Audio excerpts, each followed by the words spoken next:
All right, now we're going to look at one more way to solve systems of equations. By the way, a system, remember, is just when you have more than one equation at a time or more than one variable in them. Then you are looking at solving systems of equations. So here again, I've got two equations. I could get both of them into y equals mx plus b. They are both lines. I could see where they intersect, or I could get one of the equations solved for either x or y and then substitute it in, or I could do elimination. When you do elimination, this is where you want to be able to add the two equations together and have one of the variables drop out or become zero. So right now, if I were to add these two equations together, my x's would be 7x and they wouldn't drop out, and my y's would be 3y minus 2y, which would be 1y, and that's neither of them become zero, okay? So what you're going to need to do is you're going to need to take those equations and you're going to need to multiply one or both of them by something so that you can get them to add together to make zero. So in this case, it'd be easiest to get your y's to drop out. And I noticed that one of my top equation, my y is positive, and my bottom equation, my y is negative, which is good. But I need them to both be the same coefficient in front other than the positive and negative. So the easiest thing to do would be to make them both be 6, okay? So 3 and 2 both go into 6. So what I want to do is I want the top equation to turn into positive 6.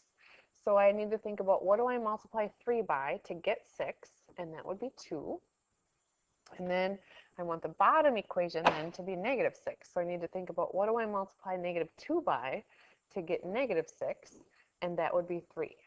If this was a positive 2y on the bottom, then I would want to multiply the entire equation by negative 3 so that the top becomes positive 6y and the bottom will become negative 6y. Okay?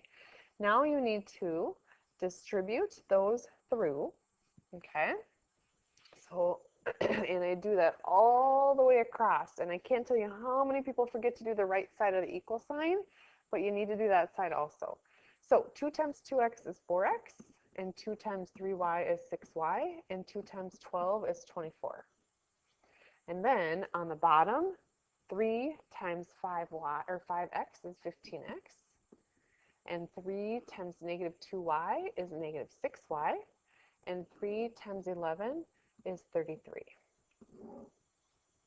Okay, so then when I add these two equations together, when I add my x's together, I have 19x. When I add my y's together, I have 0y, which is exactly what I wanted to happen. And then when I add 24 and 33, I get 57. Okay, so if I divide by 19, x equals 3. Again, a lot of people will stop here, but I want to remind you that you had a systems of equations. You had two equations and they had two variables in them. So you need a solution for both the variable x and the variable y. So I'm partway done.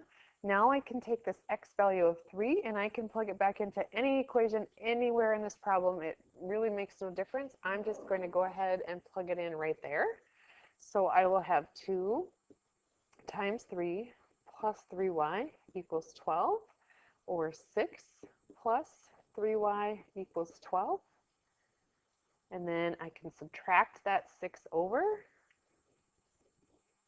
divide by 3, and y becomes 2. And again, when you give me your grand final answer, I would like it as an xy coordinate. So x is 3 and y is 2. And what that means is if I were to take both of those initial equations, get them into y equals mx plus b form, graph them, they would intersect at the point 3, 2. They have one solution where they intersect, one spot where they intersect, and it's at 3, 2. All right. In your accelerated math, you guys, you're going to get some problems that aren't always so pretty. I just want you to know that. Some of your problems will end up being fractional answers, like your x will be a fraction and your y will be a fraction, and that's okay. That doesn't mean you're doing it wrong. And sometimes you're going to get problems like this that are sort of ugly from the get-go. So we want to, in this problem, get rid of our fractions as soon as we possibly can. If I look at the denominators of all three of these, I can see that my common denominator would be 4. So what I want to do then to get rid of my fractions is to multiply this entire problem by my common denominator, which would be 4.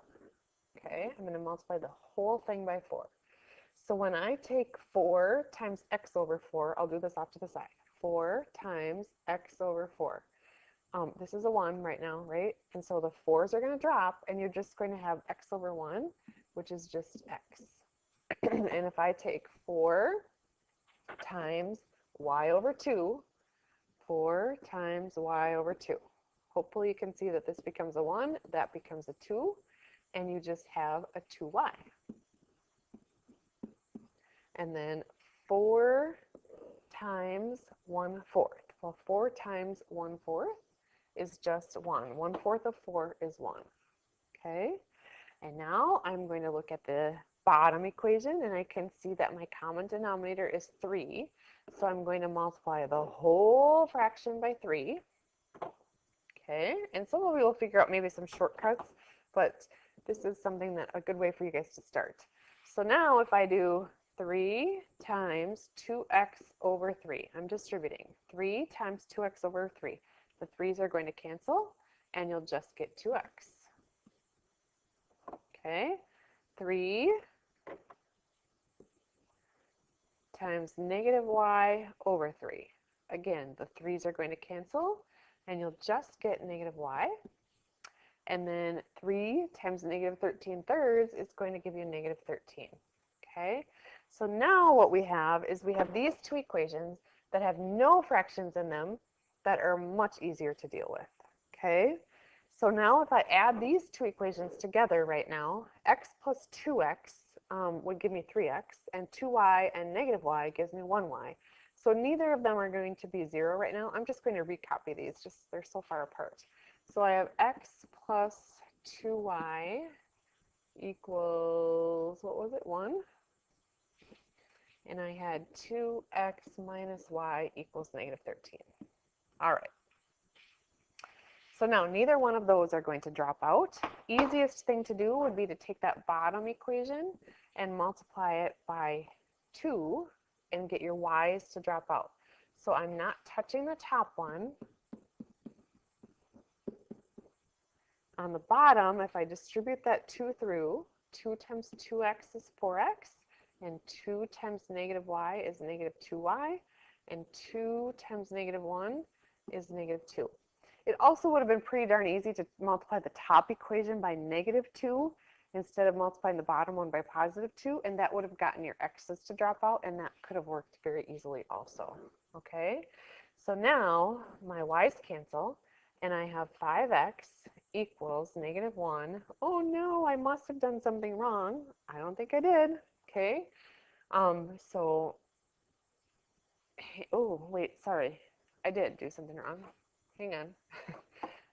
2 times negative 13 is negative 26. I forgot that 6 on there.